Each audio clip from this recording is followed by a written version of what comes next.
Cultivating Amidst a Hiring Fiasco. As the end of the year approached, a security guard in our company's property management division resigned. The department manager asked HR to recruit someone promptly to avoid any issues with the company's security. As HR manager, I quickly assigned supervisor's son to start the process. Because the company has a good reputation and the security position does not require high qualifications, we received many applications. Seeing supervisor's son interview applicants daily, I felt optimistic, believing we would fill the position before the new year.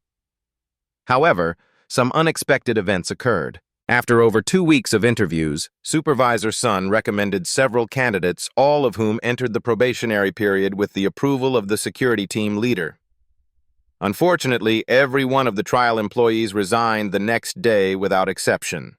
When asked why, each hesitated and said, "The salary is low, the work is tough, and the requirements are so high. I can't do it." My instinct told me that something was amiss. The low salary, tough work, and high requirements were nothing new. They had been the reality of the job for many years, and we had no problem with previous hires. Dissatisfaction with the requirements wouldn't occur overnight. There was only one possibility: the security team didn't want any new employees. But why? With this question in mind, I asked supervisor's son to talk to the security team leader. However, he repeated what the resigned new hires had said. I then spoke with the property manager, who echoed the same points as the security team lead. But everyone in the company knew that the property manager was inept and was often pushed aside by the powerful security team leader, so we could not obtain any useful information from him. The recruitment deadline was approaching, and as HR manager, I knew I would be called out at the company's weekly meeting for not filling the position on time. The property manager and general manager Wong would be unhappy because we were struggling to hire someone for such a simple position. It was difficult for me because I couldn't explain why this was happening. Just when I thought I was stuck, things took an unexpected turn. Supervisor's son told me that a relative of one of our employees would be interviewing, and she had arranged for him to find out what was happening in the security team. As expected, we quickly learned all the details the next day. As soon as he joined the team, everyone treated him nicely and took turns influencing him. This position offers a low salary, requires a lot of work, and comes with high demands. More than a dozen security guards have already come and gone. You were fooled. Do you still want to work here? Faced with this negative representation, even a fool could see that the only choice was to quit immediately. I felt a chill when I heard his report and realized that the security team had set up a trap to deter all new hires. By creating the impression that the security position salary was too low to attract staff, everyone on the team would then receive a salary increase. The security team used this underhanded tactic to shift the blame onto the HR department. Taking the blame was a minor matter for me, but tarnishing the company's reputation in such a competitive market was a serious concern. The property manager was clearly unaware of his subordinates' misconduct and kept blaming HR for being ineffective and unable to hire staff.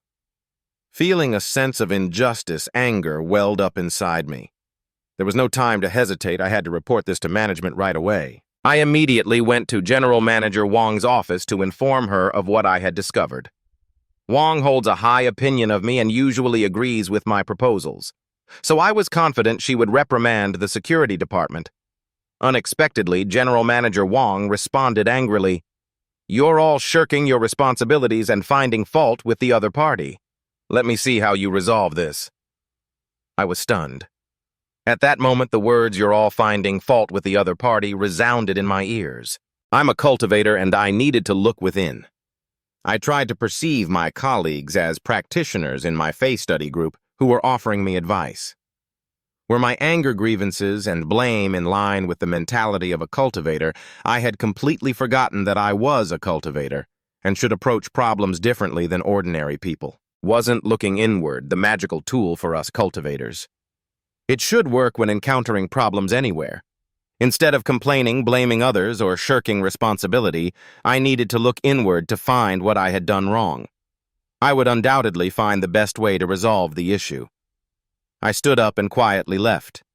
I already knew what I should do. After returning to the office, I quietly reviewed the details of the entire incident and identified my problem. Instead of simply hiring a new employee when a position becomes vacant, recruitment professionals' first step should be to check whether the workload should be divided among existing staff to improve efficiency. When issues arise, an in-depth investigation should be conducted to find the root cause and resolve the problem rather than simply pushing it up to management. From a broader perspective, when a department encounters a problem, it should be utilized to prevent systemic issues throughout the company rather than just addressing a symptom.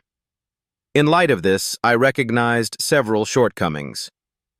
There was no reason for me to blame the leaders of other departments. When I shifted my focus to myself, I concentrated on finding a solution. I promptly arranged for Supervisor Sun to conduct a salary survey across the industry, focusing on security roles so we could compare ourselves to our competitors. We discovered that the salaries for security positions in our company were indeed low. I then tactfully discussed the workload of security positions with the property manager, highlighting the possibility of reducing staff. This resulted in my submitting a salary adjustment report for the upcoming year to management, including reasonable plans for the salaries of various departments and positions within the company. Among them, the security team adjustment plan involved reducing the security staff by 1 and increasing each member's monthly salary by 300 yuan. After calculations, the salary increase would cost less than the salary of a single employee. This plan not only saved the company money, but also made the security team's employees happy. More importantly, through this crisis, the company adjusted its overall salaries, enabling it to maintain its competitive edge in this competitive market. A few days after submitting the report, Ms. Wang called me to her office. She complimented the plan and discussed some details. After our talk, she smiled and teased me. "Look at you smiling now, how beautiful. When you first reported the security team problem to me, you hardly looked like yourself. You were so upset and angry."